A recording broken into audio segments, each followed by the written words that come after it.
বন্ধুরা, জীবনে আমরা কেউই অসফল হতে চাই না, কিন্তু সফল হবার জন্য প্রথম আমাদের যা করা উচিত সেটাই তো আমরা করি না। কি করার কথা বলছি? তাহলে চলুন এই ছোট্ট চড়ুইয়ের কাছ থেকে আমরা সেটা জেনে নিই। একবার এক কৃষক তার জমিতে ধান চাষ করেছিল। ধান গাছ একটু বড় হতেই একটি ছোট্ট চড়ুই সেই ক্ষেতে বাসা বাঁধে। দুটি ডিমও দিয়ে দেয়। কিছুদিন পর সেই ডিম থেকে ছানাও বের হয়। মা চড়ুইটি সারাদিন ঘুরে ঘুরে বাচ্চাদের জন্য খাবার নিয়ে আসে আর বাচ্চাদের খাওয়ায়। বাচ্চারা তখনও উড়তে শেখেনি, তাই মা পাখিটি খুবই চিন্তায় থাকতো যে কোনোদিন যদি ওই ক্ষেতের মালিক এসে তার বাসাটি দেখতে পায় তাহলে তার বাচ্চাদের কি হবে।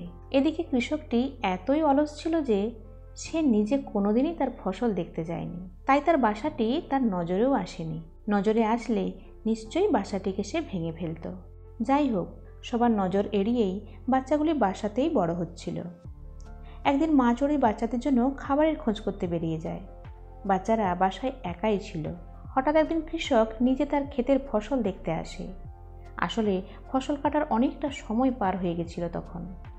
কৃষকটি বলে, না, আর দেরি করা ঠিক হবে না। ফসল তো আমার অর্ধেক নষ্টই হয়ে গেছে। কালই ছেলেকে বলবো ধান কেটে নিয়ে যেতে। বাচ্চারা কৃষকের সব কথা শুনতে পাচ্ছিল। শুনে তারা ভয় পেয়ে যায়। এরপর কৃষকটি বাড়ি চলে যায়। মা চড়ুই বাচ্চাদের জন্য খাবার নিয়ে এসে দেখে বাচ্চারা খুব ভয় পেয়ে আছে। মা আসতে তারা ভয় পেয়ে মাকে কৃষকের বলা সব কথাগুলি বলে আর সেখান থেকে চলে যাবার জন্য মাকে বারবার বলতে থাকে। মা চড়ুই বলে, ভয় পেও না বাচ্চারা, কাল কেউই আসবে না, তোমরা একদম নিশ্চিন্তে থাকো। পরদিন সত্যি আর কেউ এলো না ধান কাটতে। বাচ্চারা মনে সাহস পেল। তার ঠিক কয়েকদিন পর কৃষকটি আবার আসে। এবার এসে সে বলে, না, ছেলেটা কোনো কাজের নয়, আর ওর উপর ভরসা করা যাবে না। কালই একজন লোক পাঠিয়ে ধানগুলো কেটে নিয়ে যেতে বলবো। বাচ্চারা কৃষকের কথা শুনে ভয়ে আড়ষ্ট হয়ে যায়। মা চড়ুই বাসায় ফিরতে বাচ্চারা বলে, মা মা, সেই কৃষক আজও এসেছিল, বলে গেছে কাল কোনো লোক পাঠিয়ে সব ধান কেটে নিয়ে যাবে। এবার নিশ্চয়ই ওরা আমাদের বাসা ভেঙে ফেলবে মা, আর আমাদেরকেও মেরে ফেলবে। আমরা তো এখনো উড়তেই পারলাম না। তুমি এখান থেকে আমাদের নিয়ে চলো মা। মা বাচ্চাদের আশ্বস্ত করে বলে, তোমরা মিছেই ভয় পাচ্ছ বাচ্চারা, কালও কেউই আসবে না, দেখে নিও।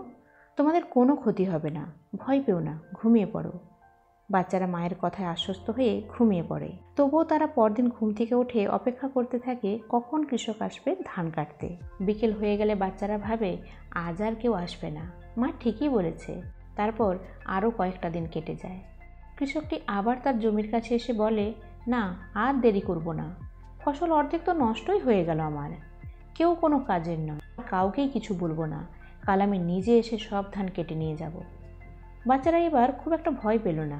তারা জানে এবারও হয়তো কেউই আসবে না, কারণ কৃষকটি তো প্রত্যেকবার একই কথা বলে, কিন্তু কেউই তো আসে না। মা চড়ুই বাসায় আসতেই বাচ্চারা কৃষকের আসার কথা আর সে কি বলে গেছে সব কথা খুলে বলে। মা এবার একটু ভয় পেয়ে যায়। বাচ্চারা বলে, মা তুমি ভয় পাচ্ছ কেন? এবারও কেউ আসবে না, দেখে নিও। প্রত্যেকবারই তো বলে আসবে, কিন্তু কই কেউই তো আসে না। কিন্তু মা চড়ুই বলে, না বাচ্চারা, এবার আর এমনটি হবে না। আমাদের এখান থেকে আজই চলে যেতে হবে। বাচ্চারা বলে, কেন মা? মা বলে, দেখো, কৃষকটি খুবই অলস প্রকৃতির, নিজে কখনোই কোনো কাজ করে না, সব সময় অন্যের উপর নির্ভর করে। এতদিন পর্যন্ত যা যা কাজ হয়েছে সব সে অন্যের উপর নির্ভর করেই করেছে। তাই সে ধান কাটার জন্য অন্যের উপরে নির্ভর করেছিল, কিন্তু কেউই আসেনি তার কাজ করতে। এদিকে তার সাধের ফসলও একদম নষ্ট হতে বসেছে, তাই সে নিরুপায় হয়ে নিজেই আসবে বলেছে ফসল কাটতে। এবার সে মরিয়া হয়ে উঠেছে, আর সে থামবে না, আর কারোর উপর সে নির্ভরও করবে না। এবার সে নিজের কাজ নিজে ঠিকই করে নেবে। তাই সে কাল নিজেই আসবে আর ধানও কেটে নেবে। মা চড়ুই আরও বলে বাচ্চাদের, কিন্তু তোমরা ভয় পেও না, চিন্তা করো না। আমি জানতাম এমন একটা দিন আসবে আর আমাদেরকে এখান থেকে চলে যেতে হবে। তাই আমি অনেক আগে থেকেই পাশের ওই জঙ্গলের একটি ছোট্ট গাছে তোমাদের জন্য একটি সুন্দর বাসা তৈরি করে রেখেছি, আর সেখানে খাবারও মজুত করে রেখেছি। চলো আমরা এখান থেকে এবার নতুন বাসায় চলে যাই। বলে মা চড়ুইটি এক এক করে সব বাচ্চাদের নিয়ে সেখান থেকে চলে যায়। তো বন্ধুরা, অলসতা হলো আমাদের শত্রু, সাইলেন্ট কিলারও বলতে পারেন, যা আপনাকে নিঃশব্দে শেষ করে দেবে। আলসেমি করে জীবন কাটাতে চাইলে সফল হবার স্বপ্ন আপনার কোনোদিনও পূরণ হবে না, বরং সফল হওয়া কাজও নষ্ট হয়ে যাবে। সব কিছু হারাতে হবে একদিন। তাই বন্ধুরা, অলসতা কাটান। অলসতা দিয়ে জীবন জয় করা যায় না।